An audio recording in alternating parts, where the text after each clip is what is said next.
இருந்த ஒன்றையானறிந்த நிலையே என்னிலே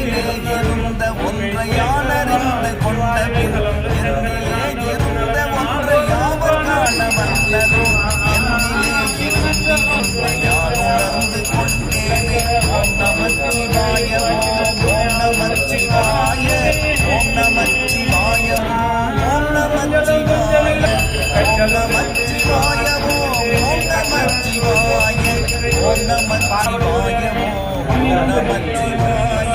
ஆனதேது வேதேது நடுவேதேதடா ஓனதேது குருவதேது ஓரிடும் குலாமனே ஆவதேது அடிவதேது அப்புறத்தே அற்புதம் ஈனதேது ராம ராம ராம என்ற நாமமே ஓம் நமச்சிவாய ஓம் நமச்சிவாய ஓம் நமச்சிவாய